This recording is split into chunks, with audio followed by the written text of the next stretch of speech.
सुप्रभात मेरे प्यारे बच्चों।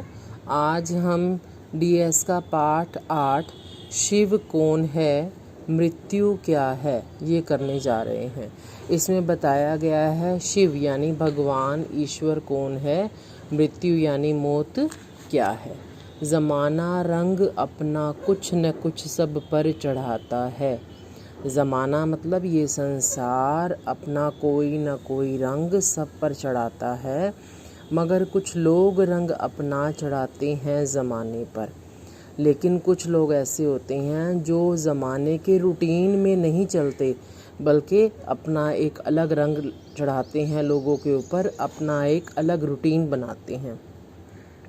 अमल से ज़िंदगी बनती तो हम सब ही बना लेते। अमल करना होता है किसी भी बात को फॉलो करना।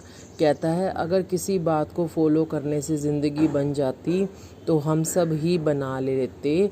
नवाजिश तब जब तलक उसकी न हो, कुछ भी हो नहीं सकता। नवाजिश मतलब जब तक हम पर भगवान की कृपा नहीं होगी। जब तलक का मतलब होता है, तलक का मतलब होता है तब, नवाजिश का मतलब होता है उसकी कृपा। जब तक हमारे ऊपर उसकी कृपा नहीं होगी, कुछ भी नहीं हो सकता। यह कहानी स्वामी दयानंद के बचपन की है। उनके हृदय में ऊपर लिखी 2 जिज्ञासाएं मतलब जानने की इच्छा, उत्पन्न मतलब पैदा न हुई थी। इन जिज्ञासाओं का समाधान, इन इच्छाओं का समाधान मतलब हल खोज कर उन्होंने ज़माने पर अपना रंग चढ़ा ही दिया। उनके मन में ये जिज्ञासाएं पैदा हुई थी और उन्होंने अपनी इन जिज्ञासाओं को जानकर उसका रंग ज़माने पर चढ़ा दिया। गुजरात के काठियावाड़ राज्य में टंकारा नाम का एक छोटा सा नगर है।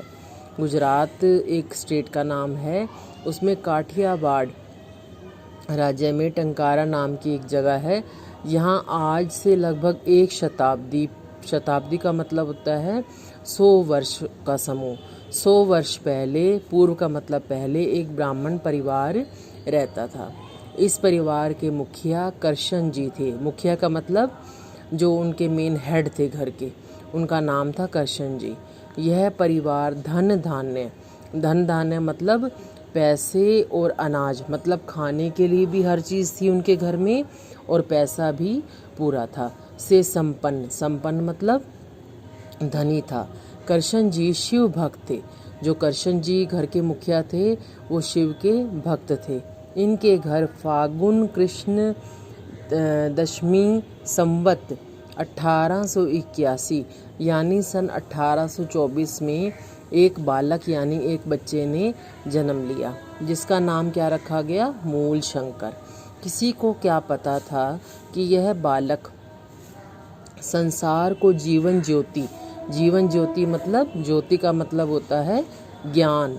वैसे तो ज्योति का मतलब होता है लाइट, लेकिन जीवन ज्योति जो हम जिस कॉन्टेक्स्ट में हम ये बात कर रहे हैं, ज्ञान की बात कर रहे हैं। प्रदान करेगा मतलब देगा। पाखंडों में फंसे हुए लोगों को, लोग जो कहते हैं ना कि ऐसे करो ऐसे हो जाएगा, पूजा पाठ करो, मूर्ति पूजा करो, जो दुनिया भर के ढकोसले वो बताते हैं, वो पाखंडी होते हैं ना। और उन पाखंडों के चक्कर में फंसकर हम अपना पैसा और अपनी एनर्जी गलत जगह पर वेस्ट कर देते हैं। पाखंडों में फंसे हुए लोगों को ज्ञान का प्रकाश देकर सन्मार्ग का मतलब होता है सही मार्ग पर चलाएगा। पिता पौराणिक परिपाटी के, पौराणिक मतलब पुराना, परिपाटी मतलब रीति रिवाज के शिव भक्त थे। जो इनके पिता थे वो पुराने रीति रिवाज वाले शिव भक्त थे, जो पुराने रीति रिवाजों को फॉलो करते थे। अतः मतलब इसलिए वे पुत्र को भी पौराणिक अपने जैसा ही शिव भक्त बनाना चाहते थे। वो चाहते थे कि जिस तरह से मैं शिव की पूजा करता हूँ, शिव की भक्ति करता हूँ, इस तरह ही मेरा बेटा मूल शंकर भी शिव भक्त बन जाए। वे उसे बचपन से ही शिव पुराण की कथाएं मतलब कहानियाँ सुनाया करते थे। बचपन से ही वे उन्हें शिव पुराण की कहानियाँ सुनाया करते थे।